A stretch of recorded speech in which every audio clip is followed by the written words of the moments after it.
teria motivado o intelectual francês do século XIX a reconhecer na teoria espírita o potencial de transformar o mundo. No entanto, esse entusiasmo não corresponde ao que hoje se divulga. Sejam opositores ou simpatizantes, adeptos ou divulgadores, todos desconhecem o verdadeiro espiritismo. A Revolução Espírita está esquecida. Após décadas de pesquisa em fontes primárias e documentos inéditos, acessando obras, jornais, revistas e folhetos do século XIX, além das bases digitais de bibliotecas de todo o mundo, chegou a hora de resgatar a doutrina espírita original. Com a capacidade de superar as enfermidades morais, atualíssimo e liberal, o Espiritismo, tal como foi proposto por Allan Kardec, é a solução definitiva para a crise moral da humanidade. Adquira o livro Revolução Espírita, a Teoria Esquecida de Allan Kardec, do comunicador Paulo Henrique de Figueiredo, em mundomaior.com.br ou pelo telefone Operadora 11 4966 5775.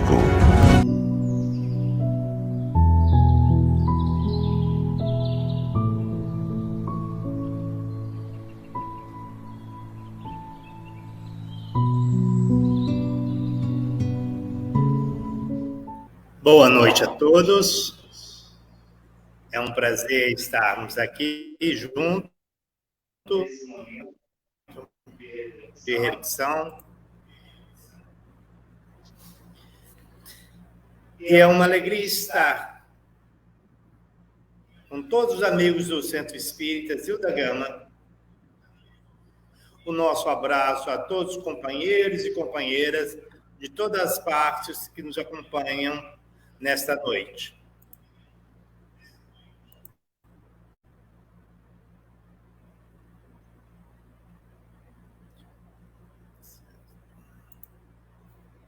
Rogamos aos espíritos superiores, benfeitores e educadores, que nos inspire e nos sustente na caminhada.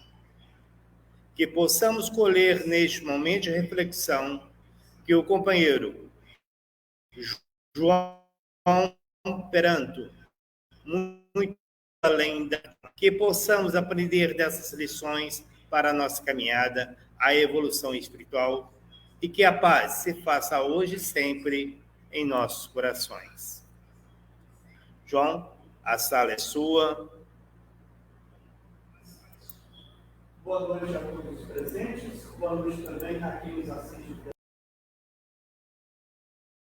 esta noite, para falar um pouco sobre o idioma internacional Esperanto, criado por Lázaro Luiz Zamenhof.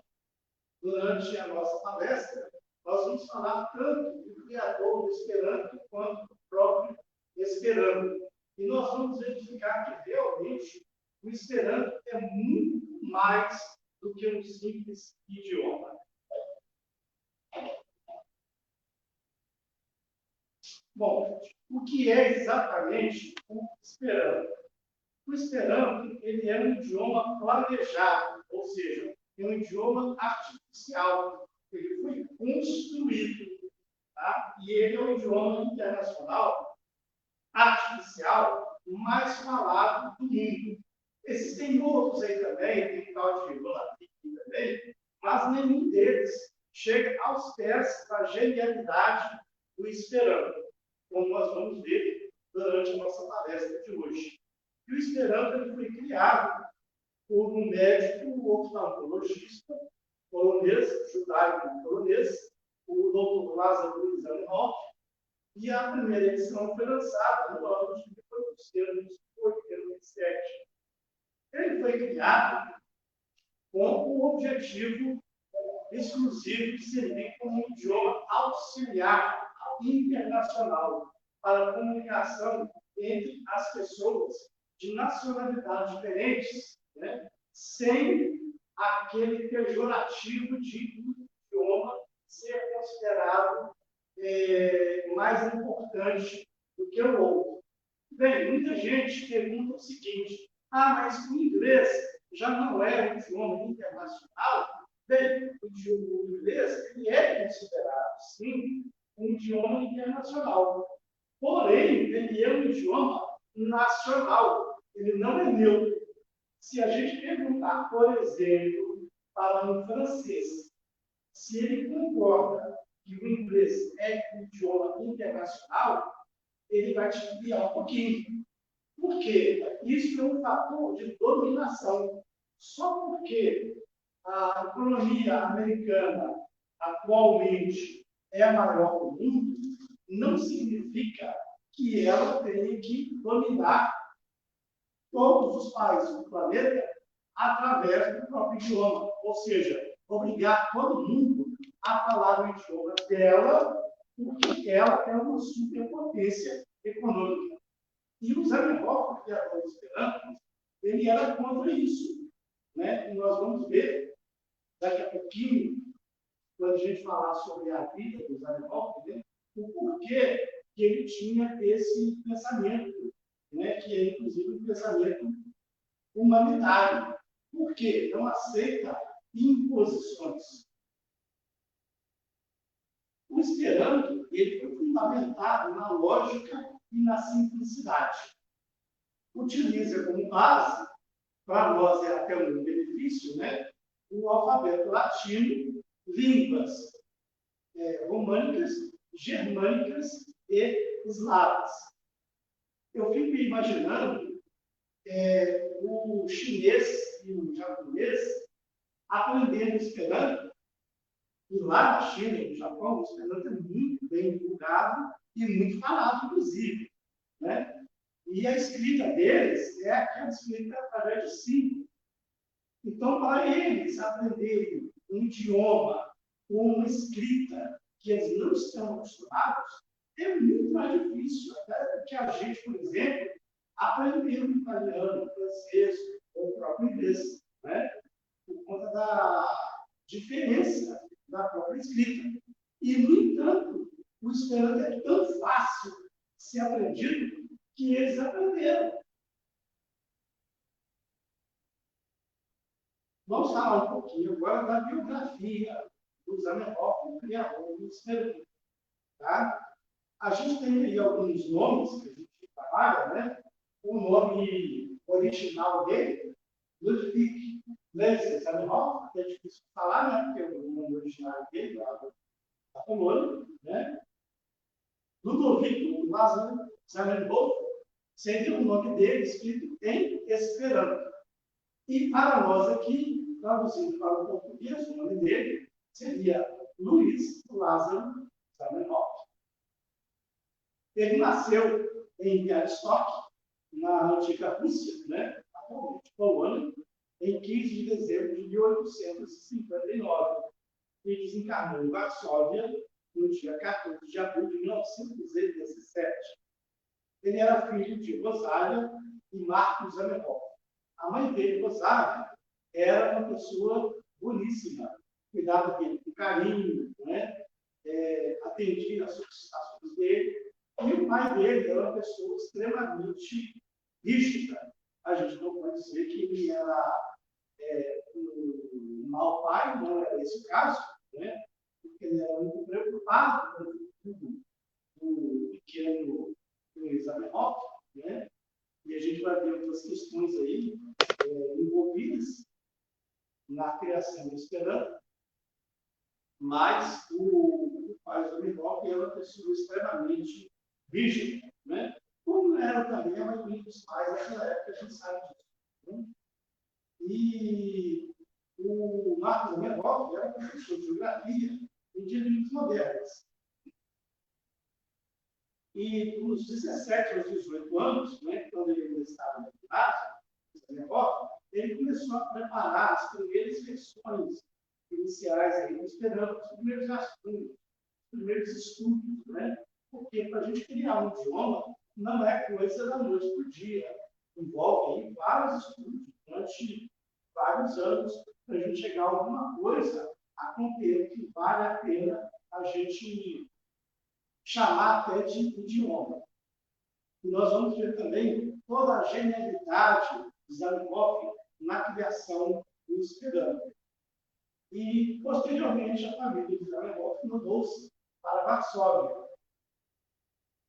Na escola, ele já demonstrava muito talento e cultura em vulgares. Era admirado pelos professores, né? E possuía uma conduta que era muito perceptível, tranquila, humilde. E até ao longo de toda a vida dele, sempre demonstrou extrema humildade. A gente vai ver alguns casos aqui. Terminado o ginásio, ele foi mandado pelo pai dele para estudar medicina em Varsóvia. Aos 22 anos de idade, ele retornou graduado em oftalmologia. Depois que terminou o ginásio, foi mandado para Moscou, aliás, para estudar medicina, não Varsóvia. Aí retornou a Varsóvia, depois de concluído o curso dele de medicina, oftalmologia, né? E aí, então, a gente está falando da Bíblia aqui, daqui a pouquinho fica para falar de algumas coisas mais pessoais aí que envolveram a criação do Esperanto. Né? Então, continuando a biografia dele, depois que ele retornou a Varsóvia, ele publicou em 26 de julho de 1887 um livro chamado Língua Internacia, traduzindo Língua Internacional, tá?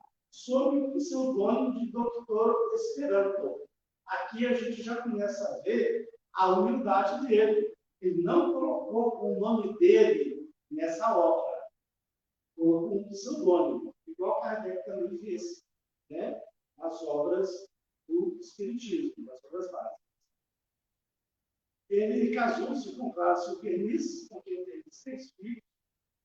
Foi, inclusive, o futuro sogro dele que bancou a publicação do idioma internacional Esperanto. Não tinha recurso para isso na época. Exerceu a oftalmologia, atendendo clientes pobres gratuitamente, e a família, infelizmente, foi dizimada na Primeira Guerra Mundial. A casa dos pais dele pegou fogo, na época, ele viajou e pegou todo o dinheiro que ele tinha, deu para os pais dele, ficou sem dinheiro, teve que pedir dinheiro emprestado para voltar. E a gente tem aí também uma relação de todos os idiomas que o Zamenhof falava. 12 idiomas, olha só: russo, alemão, yiddish, polonês, que era o país dele, né? Francês, inglês, italiano, espanhol, lituano, latim, grego e hebraico. Não é fácil uma pessoa dominar 12 idiomas. Aí a gente vê a capacidade que ele tinha, né, e como realmente ele era um missionário. E a ideia do Esperanto, como é que surgiu? Né? Bom, Bialystok pertencia à antiga Rússia, né? E era muito comum nas praças de Bialystok ficarem soldados russos e alemães. Então, quando o Zamenhof retornava da escola e passava por esses locais, por essas praças, ele era humilhado, soldados humilhados, os colegas dele. Ele era obrigado a falar o russo e o alemão, que eram línguas locais, era obrigatório falar, tinha que se aprender. Né? E ele ficava muito chateado. E conta a história, em um livro que há muitos anos, conta toda a história do Zamenhof, relata que, um belo dia, a mãe do Zamenhof viu ele muito triste, sentado no pé da escada, e perguntou para ele, afinal de contas, mãe, por que você anda tão triste? Zamenhof respondeu com uma pergunta: mãe, russos, alemães, poloneses Não são todos homens igualmente. A mãe deles foi possível, todos iguais, não são homens. Então, Zé Menor falou, eu hei de criar um idioma para que todos no planeta inteiro possam se comunicar sem humilhação, sem aquela força da pressão econômica, sem a dominação. Isso ele tinha 5 a 6 anos de idade. 5 a 6 anos de idade, ele já tinha essa ideia incutida nele. Porque ele já nasceu com essa missão. Nós vamos ver um pouco mais para frente, né? Uma fala de Emmanuel a respeito.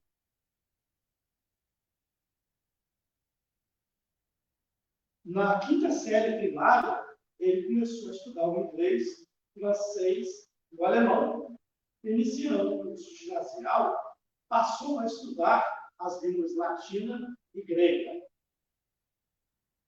Todavia, né, no pensamento dele de começar a criar um idioma internacional, né, ele começou a ver que o grego e o latim não serviam a esse propósito. O latim, por exemplo, é uma língua extremamente difícil. Né? Quando a gente vê, às vezes, por exemplo, o Papa, né, usando o latim lá no Beethoven, né, a gente tem dificuldade de entender. Normalmente, é um idioma um pouco difícil, e principalmente por questão das regras gramaticais. É isso que pesa mais para o aprendizado de um determinado idioma. E a gente vai ver que o idioma realmente ele tem uma gramática, um conjunto de regras simples e perfeitas que facilitam extremamente o aprendizado. Então, a língua sonhada deveria ser mais simples e de rápida aprendizagem e acessível também ao povo, e não apenas aos letrados, fundamentado na simplicidade e na lógica. Continuando a falar da ideia do Esperanto, no dia 5 de dezembro de 1878, Zamenhof, mais um grupo de colegas do ginásio, festejaram finalmente o necessário, o nascimento da língua internacional, que até então não se chamava Esperanto, chamava-se língua internacional, ou língua internacia em Esperanto. Inclusive, a mãe dele preparou um pouco, né, para fazer essa comemoração lá dos colegas. Era o esboço inicial do que mais tarde se tornaria o Esperanto. E aí, então, foi quando o pai de Zamenhof mandou ele estudar medicina em Moscou e fez com que Zamenhof prometesse, até ele concluir os estudos de medicina em Moscou, abandonar o projeto dele de Esperanto. Isso pesou bastante para ele. Né? Então, assim foi feito. Zamenhof foi para Moscou fazer o curso dele de medicina. E o pai dele prometeu que quando ele retornasse, ou curso, devolveria para ele os manuscritos do Esperanto. Né?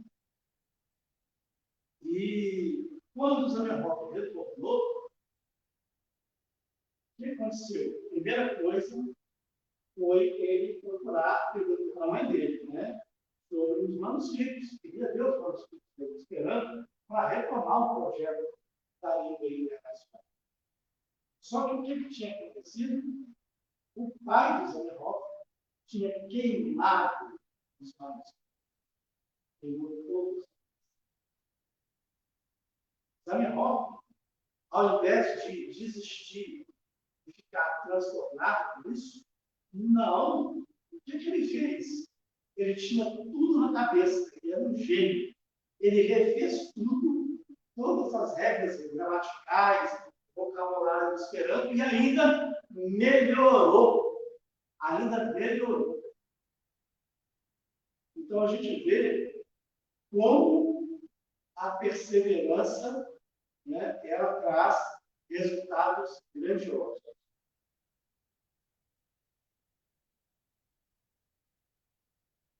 A gente quer destacar aqui a humildade e a caridade dos Zamenhof, que denotam realmente que ele era um espírito elevado que veio à Terra com a missão de criar o Esperanto, assim como outros missionários também em outras categorias da atividade humana. A conduta humilde e simples de Zamenhof revelava-se desde a infância do missionário.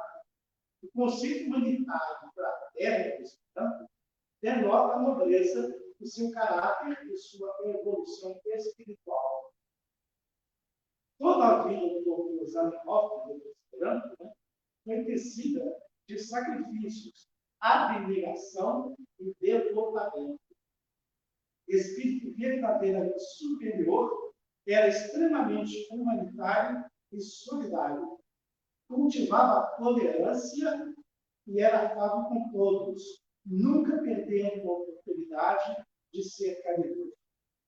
No exercício de sua profissão, agia sob o impulso do desprendimento, não obstante, havia permanecido sempre pobre.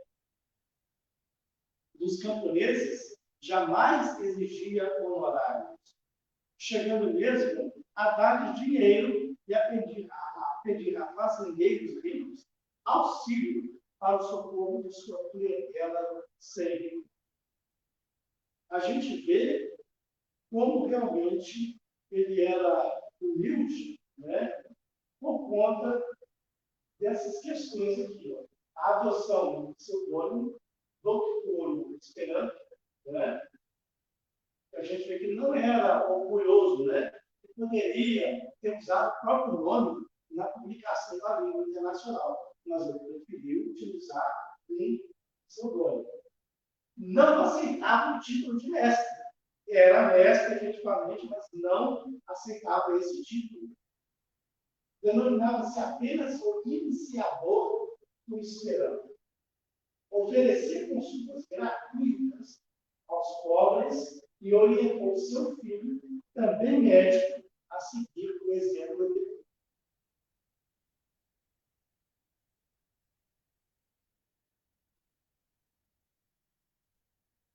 Vamos falar um pouquinho aqui da força unificadora do Esperanto, que é uma coisa extraordinária. As pessoas que aderiram à língua neutra ficaram encantadas com a força unificadora do Esperanto e renderam-se à autoridade irresistível do grande missionário Zamenhof, cujos talentos sustentaram a causa com tal genialidade que nenhuma força, interna ou externa, pôde jamais destruí-lo. O nobre espírito de Lázaro Luiz Zamenhof legou à família humana o instrumento ideal para a comunicação entre seus membros, engolfados numa consternadora multiplicidade de línguas e dialetos, a entravar-lhes a marcha do progresso. Por que Esperanto? Por que essa denominação? Vou explicar para vocês. Inicialmente, o projeto de língua chamava-se Língua Internacional, ou Língua Internacia Esperanto, como eu falei. Né? Porém, como o Zamenhof utilizava o pseudônimo de Doutor Esperanto, as pessoas, os novos adeptos do idioma internacional, passaram a chamar a língua de a língua do Doutor Esperanto, que era o Zamenhof, o pseudônimo dele. Né? Depois abandonou-se o Doutor e passou a apenas se chamar Esperanto. E o que significa Esperanto em Esperanto? Né? Traduzido para o português. Esperanto significa aquele que tem esperança. Olha que coisa bacana.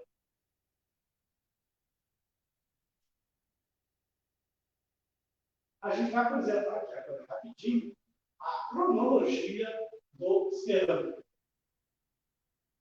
Em 1865, começou a primeira ideia do idioma fraternal por Zamenhof, quando ele ainda tinha 6 anos de idade. Em 1876, aos 17 anos, o esboço inicial do idioma. Em 1878, a apresentação aos colegas, aos 19 anos. Em 1881, os manuscritos dele foram queimados pelo pai, que foi estudar medicina em Moscou. Em 1887, aí sim foi feita a primeira publicação do livro do idioma internacional, que a gente está vendo aqui a captura dele, né? Que foi patrocinado pelo futuro sogro dele. Em 1889, a primeira lista de esperantistas com 1.000 nomes. Em 1905, foi realizado o primeiro Congresso Mundial de Esperanto. Até hoje, todo ano, é realizado em algum país o Congresso Internacional de Esperanto. Em 1910, o 6º Congresso Mundial de Esperanto foi em Washington, nos Estados Unidos. A Europa tinha 50 anos de idade na época. Em 1914, Zamenhof estava indo de trem para o 10º Congresso Mundial de Esperanto em Paris, quando foi anunciada a Primeira Guerra Mundial, a declaração da Primeira Guerra Mundial. Ele teve que voltar para trás, né? E o 10º Congresso Mundial foi cancelado em função da Primeira Guerra. E em 1917, aos 52 anos de idade, desencarna o criador do Esperanto.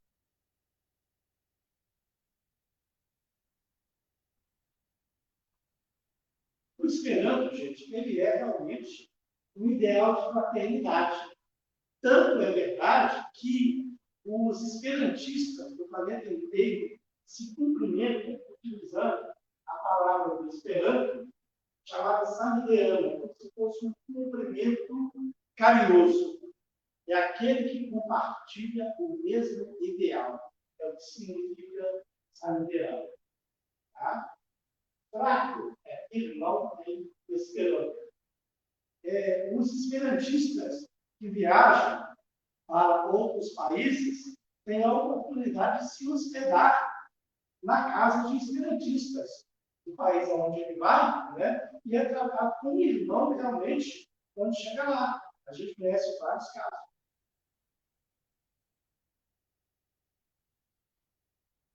Aqui uma foto durante a realização do 5º Congresso Mundial de Esperanto.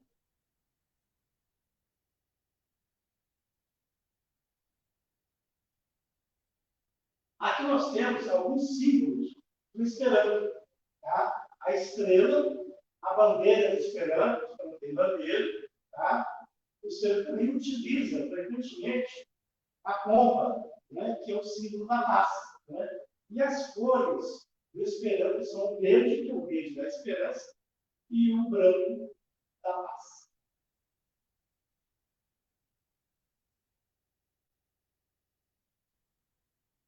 Agora, qual que é o envolvimento do Espiritismo com o Esperanto? Nós vamos ver que não é apenas o Espiritismo que abraça a causa do Esperanto, não. Tem várias outras religiões que abraçaram efetivamente a causa do Esperanto. A gente vai ver daqui a pouquinho. Tá? Extraído lá do livro do Esperanto como Revelação. Verificando as imensas dificuldades para o intercâmbio de tribos e povos desencarnados, especialistas espirituais de fonética, etimologia e onomatopeia. Onomatopeia são palavras cujo som imita a natureza. empreenderam a formação de um idioma internacional para entendimento rápido nas regiões espaciais vizinhas do globo, multiplicando em contemporâneas e experiências, até que um dos grandes missionários da luz, consagrado à concórdia, tomou a si o exame e a solução do problema. Trata-se de Lázaro Luiz da Meló. Ele assumiu esse compromisso antes de reencarnar com esta missão.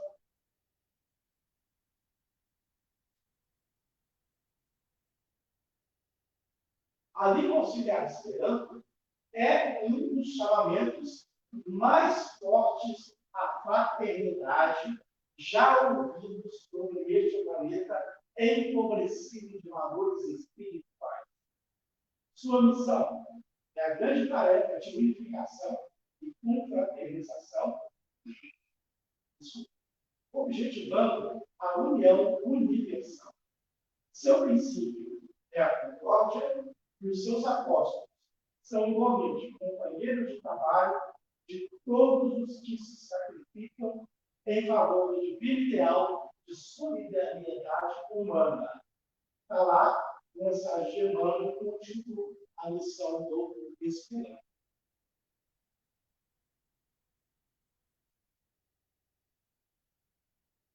Continuando a falar sobre a relação do Esperanto com as religiões. Em 1910, foi fundada a União Internacional Católica Esperantista, cujo órgão, a revista Espero-Católica, é o periódico em esperanto mais antigo ainda em atividade. Papas católicos romanos, incluindo pelo menos o Papa João Paulo II e Bento XVI, usaram o esperanto ocasionalmente como órgão multilingüe. A cristã esperantista Língua Garcia, Língua Internacional Cristã Esperantista, foi formada logo cedo na história do Esperanto e é de orientação predominantemente protestante, mas também são filiados a ela católicos romanos e ortodoxos. A FEBA, religião monoteísta persa e otomana, encoraja o uso do Esperanto como língua auxiliar, com vários volumes traduzidos para o Esperanto. O Ayatollah Khomeini, do Irã, fez um chamado oficial aos islâmicos ao aprendizado do Esperanto e elogiou o uso dessa língua como meio para melhor compreensão entre povos de diferentes religiões. A religião Omoto, instituição religiosa japonesa, encoraja o uso do Esperanto entre seus seguidores e inclui, inclusive, Zamenhof entre seus espíritos divinos. Então, a gente está vendo que o Esperanto não é coisa do espiritismo, não. Né?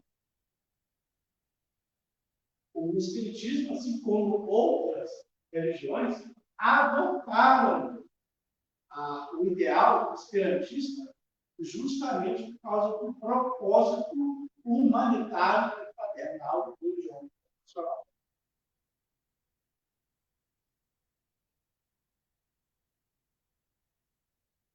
Como é o Esperanto no mundo? Falado em mais de 180 países, com mais de 2 milhões de falantes fluentes. Tem muita gente que acha que o Esperanto nasceu no Brasil, que é coisa de brasileiro, do movimento espírita brasileiro. Não, muito pelo contrário. É reconhecido pela ONU e pela Unesco. Inclusive, tem um projeto ainda na ONU de utilização do Esperanto para reuniões internacionais da ONU, porque hoje gasta-se muito recurso financeiro nas reuniões da ONU com traduções. Se o Esperanto fosse adotado como um idioma auxiliar pela ONU, iria reduzir muito esse custo de tradução, por causa de facilidade de aprendizado, né? E facilidade também de comunicação entre as pessoas, sem esse viés político de imposição de um determinado idioma sobre o outro, sem o viés nacionalista, né? Porque o idioma, o esperanto, ele, apesar de ter sido criado como polonês, ele não é um idioma nacional, ele é um idioma totalmente neutro. Atualmente, vários países subvencionam transmissões regulares em esperanto de suas estações de rádio oficiais, como China, Polônia, Cuba, Itália e Vaticano. De 1.200 a 3.000 esperantistas reúnem-se anualmente no Congresso Universal de Esperanto. Nós temos também a Academia Esperanto, que é um órgão que regula a língua internacional. Por exemplo, palavras novas, porque o mundo ele vai evoluindo, as coisas vão evoluindo. Quando, por exemplo, Zamenhof criou o Esperanto, ainda não existia um computador. E hoje em dia, o computador é uma coisa que existe. Então, o idioma também tem que ir evoluindo, né? Então, criou-se recentemente a palavra computilo, esperando para designar o substantivo computador, né? Coisa que não existia antes. Então, a língua ela vai evoluindo e existe um órgão internacional que é a Academia de Esperanto para regular essas questões. Quais são as vantagens do Esperanto? São inúmeras. Regras gramaticais simples e sem exceções. Prefixos e sufixos que ajudam na formação das palavras. Isso é uma coisa impressionante, gente. Facilita demais o aprendizado. Inexistência de acentos. Outra coisa que ajuda muito também. Aprendizado do Esperanto é 10 vezes mais rápido que o de outras línguas. Faço intercâmbio com esperantistas do mundo inteiro. Facilita também o aprendizado de outras línguas. É um efeito que a gente chama de propedêutico. Mesma pronúncia em qualquer parte do mundo. Se a gente sair daqui e lá no Japão, conversar com um esperantista, não tem sotaque, não tem diferença.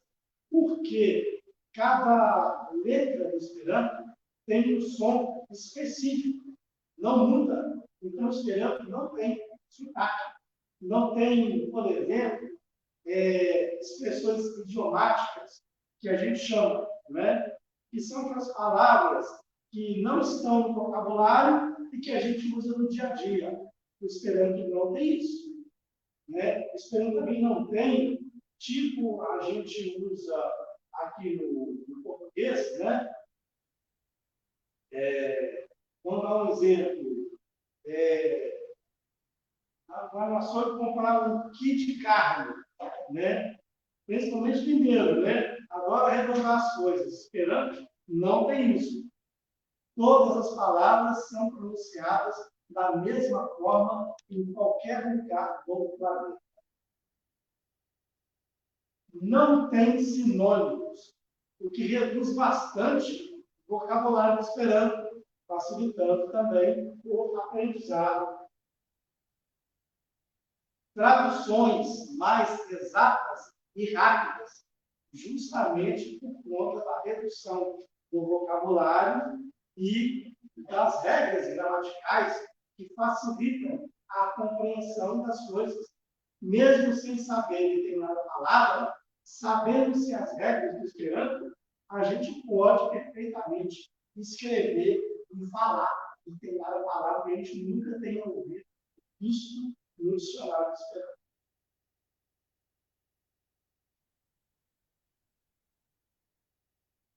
o movimento esperantista, ele possui a UEA, que é a Universal Esperanto Ação Civil, né, traduzindo a Associação Universal de Esperanto, que também regula o idioma internacional. Aqui no Brasil, nós temos a Brasília Esperanto Ligo, que é a Liga Brasileira de Esperanto, os congressos universais de Esperanto, que a cada ano ocorrem em determinado país, os seminários regionais, eu já fui alguns, em Belo Horizonte, São Paulo, temos os grupos e associações locais de Esperanto, nós temos a Tutmonda Esperantista e o Organismo, tá? Que é uma organização mundial dos jovens esperantistas. Os movimentos culturais de música e teatro, inclusive, a gente pode até pesquisar na internet, a gente encontra bandas esperantistas tocando músicas em esperanto, escrevendo e tocando músicas em esperanto. E fica bonito. A sonoridade do esperanto é agradável ao ouvido. Temos também o pastor terceiro. O que é isso? É como se fosse um serviço de passaporte esperantista, que propicia com que esperantistas de um país possam visitar esperantistas de outro país, ficando hospedados na casa deles. E são recebidos, como eu falei, como irmãos. E também o correspondenciero, que é um serviço de correspondência. Existe um livreto com endereços e contatos de vários esperantistas do mundo inteiro. A gente pode entrar em contato e pensar se corresponder. Agora a gente vai começar a falar um pouquinho de como realmente é o esperanto. Como é que as coisas somam algumas palavras, como é que é o alfabeto, né? As regrinhas. Então, como o alfabeto é latino, né, ele é totalmente fonético, cada letra tem um som específico. Por isso que eu falei que em qualquer parte do mundo o esperanto tem a mesma pronúncia. A gente não vai ter dificuldade de entender que outra pessoa de outro país está falando. Todas as palavras são paroxítonas. O que é isso? A acentuação tônica de toda a palavra no esperanto recai na penúltima vogal. Uma palavra diferente para cada coisa. Não é igual o português, que a gente tem, por exemplo, uma palavra para designar coisas diferentes, né? É o caso do verbo são, né? Que pode ser tanto significar o verbo ser, como também estado de saúde, né? E o esperanto também, ele não tem sinônimos. É uma única palavra para designar determinada coisa. As regras são muito simples e não tem exceção. Não tem negócio de exceção à regra.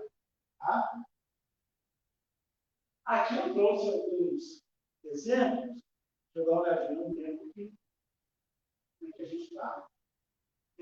Toda palavra esperando tem um radical que é a base da palavra. E através desse radical, com as regras, a gente vai criando as palavras. Então, por exemplo, todo substantivo esperando termina com a letra O, acrescentada depois do radical. Facilita meio mundo isso aqui. Todo adjetivo esperando termina com a letra A. Todo advérbio esperando termina com a letra E. É só pegar o radical da palavra e acrescentar a letra que a gente quer, conforme a palavra do substantivo, adjetivo ou advérbio.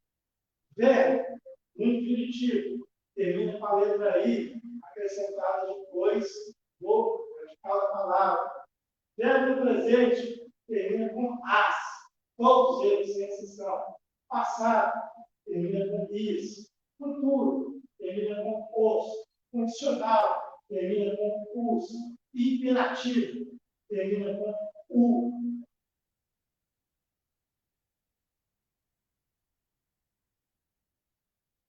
Aqui, alguns animais estão esperando.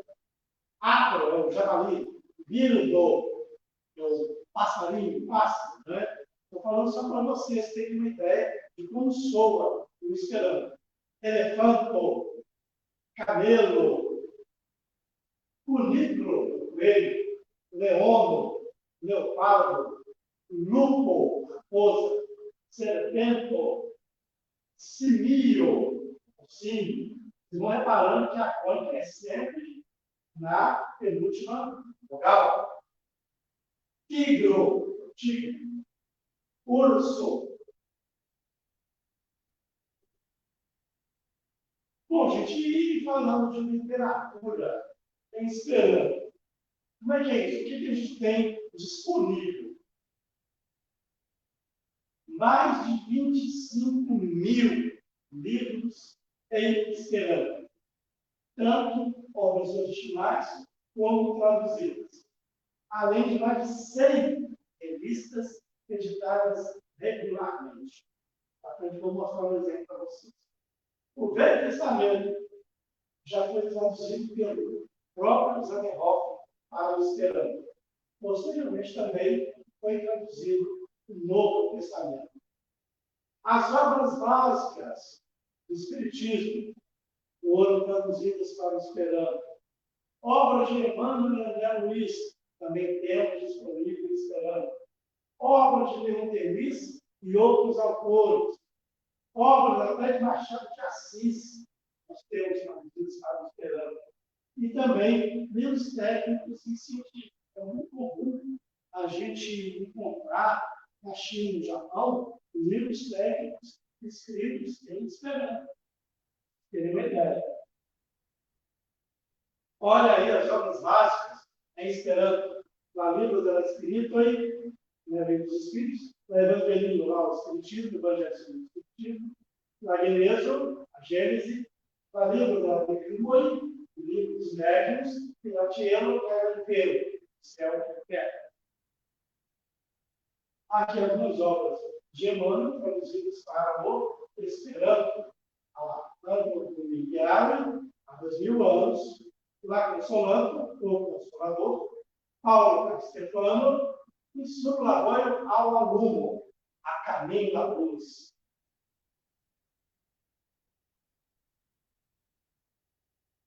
Aqui algumas obras do André Luiz. Minha Reima, Nosso Lar. Em grande longo, no mundo maior. Água cai é água. Ação e reação. Laborista e eterna vivo. Né? Quem adivinha? Obreiros da vida eterna. E também obras de outros autores, como eu falei, alguns lá do deles, né? Maquiaram pela vida, o porquê da vida, memória de um suicida também, traduzido para o Esperanto, né? Obra cultural, né? Esse aqui, Filigramas da Luz, Filigrama e Anulo.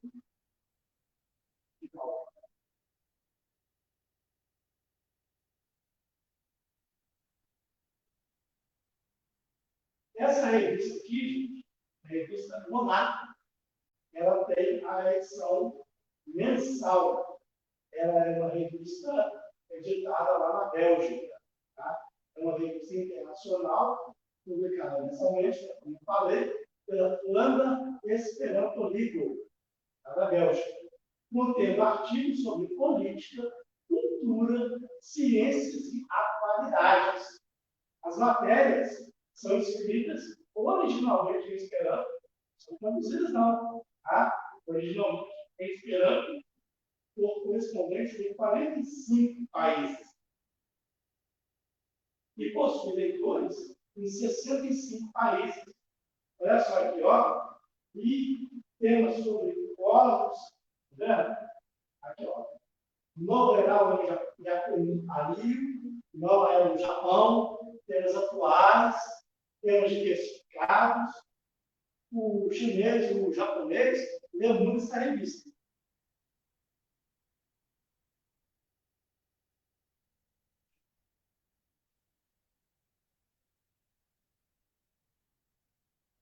Importante, como aprender esperanto? Hoje em dia, com todo o recurso midiático que a gente tem, né, da internet, é facinho a gente aprender esperanto. Nós temos videoaulas que a gente pode assistir online, salvo pelo YouTube, tem vários videoaulas, cursos pela internet que a gente pode baixar no nosso computador, gratuitos. Tá? Nada pago, não. Cursos presenciais, eu já dei 4 cursos presenciais de esperanto. Temos alguns livros didáticos, né? E vários livros também complementares para o aprendizado esperanto, alguns ilustrados. Temos o Esperanto Semestre, que é um livro muito conhecido, né? Várias livrarias escritas têm esse livro, é só procurar. Tá? E temos também, para quem às vezes acha que, como é que eu vou fazer para escrever uma mensagem, um texto em Esperanto, sendo que o Esperanto tem alguns sinais gráficos que não tem no português. Tem um teclado em Esperanto que a gente baixa e pode usar no computador normalmente, né? Igual a gente pode usar também teclado para qualquer outro idioma de outro país. O computador nos dá esse recurso. Tá? E a gente está finalizando a nossa palestra e eu queria convidar vocês a procurar na internet todos os recursos que a gente tem para o aprendizado esperanto. É muita coisa mesmo. Né? Tem cursos mais simples, tem cursos um pouco mais longos, né? E a gente pode sempre começar do zero e deixar que a própria facilidade de aprendizado do Esperanto nos conduza para uma evolução maior no aprendizado do idioma. Tá? Como eu falei, é 10 vezes mais rápido de aprender Esperanto do que o inglês, por exemplo. É muito fácil mesmo, justamente porque a genialidade de Zamenhof era uma coisa impressionante. A gente vê que as regras, a fonética do Esperanto, tudo é perfeito. É trabalho de gênio, é trabalho de missionário mesmo. Não tem dúvidas nenhuma sobre isso. Então, gente, vamos abraçar a causa do Esperanto, né?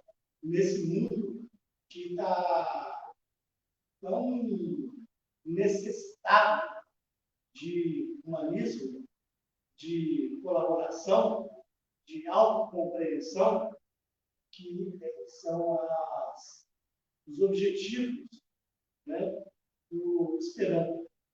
E vamos nos sensibilizar pela causa do Esperanto, lembrando de toda a dificuldade e de toda a humildade de Zamenhof quando ele criou o idioma. Principalmente aquele diálogo que ele teve com a mãe dele, né? Perguntando para ela: todos os homens não são igualmente iguais? Então, por que não conseguem se entender?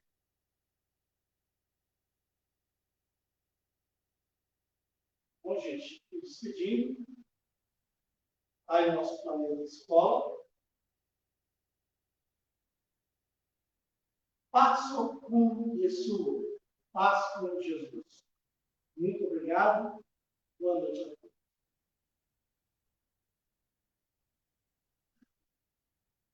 Nós agradecemos o seu carinho e a sua atenção ao nosso convite e que possa ter outros momentos desse. Assim, convido a todos a fechar os olhos, erguer o coração, que possamos orar. Senhor, humildemente, agradecemos os momentos que aqui passamos. Que essas energias que aqui se fizeram possam chegar a todos os corações chorosos, tristes, amargurados, perturbados. A todos aqueles que estão registrados no caderno do nosso coração. Que a paz se faça hoje e sempre. Muito obrigado. Obrigado a todos. Uma boa noite. Que assim seja.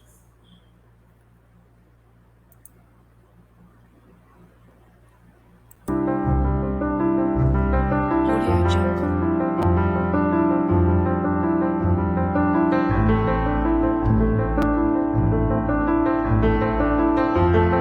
Audio Jungle. Audio Jungle.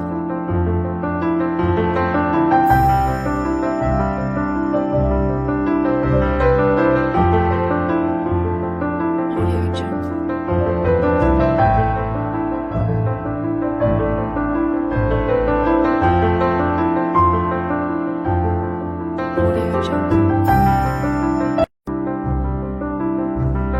Audio Jungle.